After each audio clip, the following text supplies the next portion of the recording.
That's what he hangs his hat on. And I think the team has taken that role, and we've really ran with that to be the physical, hardworking, blue-collar team.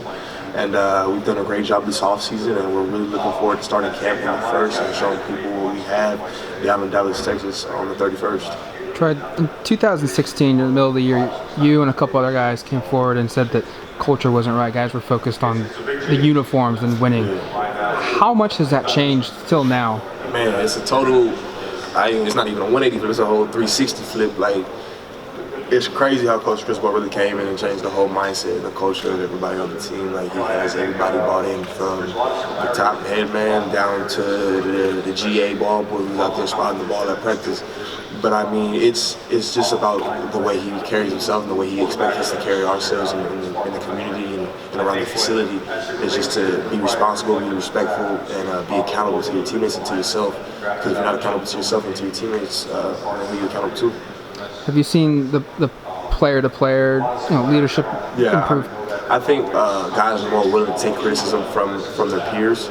It's not an argument anytime someone tries to check somebody. It's like, okay, bro, I understand. Like, I get where you're coming from, because everybody knows that we're all up there trying to work hard and get to one goal and one mission. And I think that's really been the biggest change from 2016 to now, is guys are able to take the constructive criticism and really improve on it and help their game and move forward and really polish up their game and polish up the team. Do you feel like that associates to wins and losses? Oh, most definitely. I feel like if your team is together and can trust each other on the field and off the field, it's going to generate more wins rather than losses, because you guys are a unit, you guys are accountable to each other, and as long as you can stay accountable and everybody does their job, it's going to be smooth. What does it mean to you to be a student athlete? It means a lot. I mean, I wouldn't have the opportunity, because I just graduated myself, so to be able to have the opportunity to graduate and get my degree, I don't think I would have been able to do that without the athletics part of my life, to be able to open those doors and those pathways. And I think that it's the same for a lot of student athletes. They don't have the opportunity to get to college without athletics,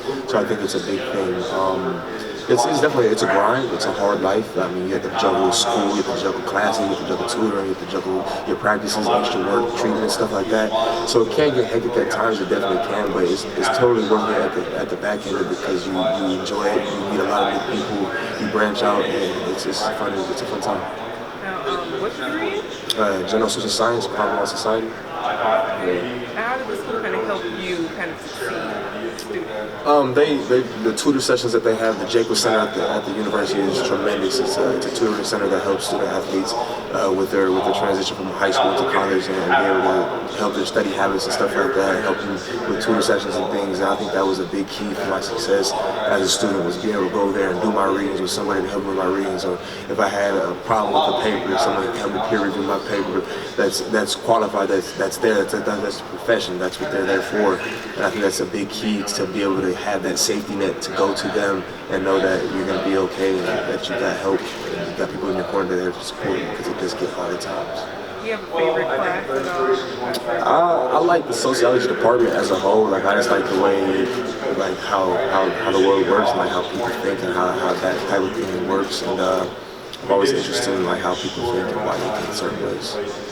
Troy, what offenses or which running backs presented the biggest challenges for you guys last year in the run game? I think every offense presented its own individual unique challenge, because the Pac-12 is such a unique conference. I mean, if you look at Stanford, they're a hard-nosed downhill ball, so you know you're going to get the powers, you're going to get the pulls, you're going to get the counters, you're going to get the traps. Then you got guys like Washington State who want to spread you out, but they're still going to run the ball majority of the time. They're going to get their runs in. So they try to spread you out and try to hit you with the middle. So there's many different things that play into each team's run game, and it's a different game plan each week, and they all bring different things.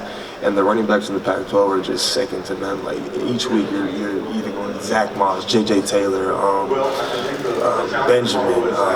You got guys from all over the place who are just straight dogs, like real physical backs who are nimble on their feet, can make cuts any direction, can go over you, through you, around you. It doesn't matter. So you can bring your A game every week, whether you like it or not. Is that something that you look forward to? Oh yeah, most definitely. I look forward to the challenges every week, whether it be a top 10 quarterback, a top 10 running back, one of the best offensive line. It doesn't matter. Like, I look forward to playing in the Pac-12, because you know each week you're going to get the best of the best, and it's going to be a fun game. What stands out about somebody like Moss or Benjamin They're big physical backs, and you see people that size, and you're like, okay, there's downhill runners. Like they're not nimble on their feet. They won't make a cut. They won't make a juke. But that's the one thing. Like Zach Moss is really good. Like he'll hit you with the one step, and he's gonna get it and get vertical real quick. Benjamin's the same way. He's gonna get one step and get out. But they also have that adaptability where they hit you with a quick spin move, where you don't think they're gonna hit you with a quick spin move because you're ready for them to run you over and they hit you with a quick little shift. So they bring different things to the table that you wouldn't think a big back could bring. How has going through 15 practices with Andy Avalos now as defensive coordinator? What's your overall view of that defense and just kind of your role in that? I mean, Coach Avalos' defense is very unique. There's a lot of different moving pieces, and I think he utilizes our length and our physicality very well.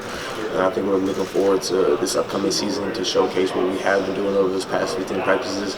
And I think we're all ready to go into fall camp on August 1st because I think guys have done a good job over this offseason learning their plays, staying on top of the playbook, and staying consistent. So when we do start, it's going to be a smooth ship, and it's going to be able to sail nice. But we're really looking forward to it because Coach Avalos has a lot of things in his bag, and we're really looking forward to helping him showcase his defense. So there's no like transition period anymore? No, that transition period is over because they did a great job. Coach Avalos, Coach Wilson, Coach Hayward, Coach Williams, everybody that I'm forgetting, Coach Kwame, all them guys did a fantastic job of slowly implementing the defense, but not too slow to where some guys are just overdoing it, and it's not too fast where guys are getting left behind. They did the perfect pace, broke everything down slowly, and helped guys understand it. And I think guys stepped up big time like myself, Jordan Scott, Javon Holland, Nick Pickett, Deanna Lamore, Thomas Graham stepped up big time at their position groups to help their position group as a whole. And so everybody was doing like individual position group work as themselves. So it just helped our progress along a lot faster and helped guys understand the defense a lot easier. A lot of the DBs have said that Mike Wright's going to be a guy like you or Jordan or Javon last year, showed up as a true freshman and could play right away. Michael is a very special person. He's very smart, very intelligent, quiet kid, but he's going to go out there and work. He's going to be a dog. He's a hard worker. He's going to give you everything he has. Never going to shy away from contact. Go to the 50-50 balls. He's going to surprise a lot of people, and I'm really looking forward to his career because I really do think he's going to be special at the university.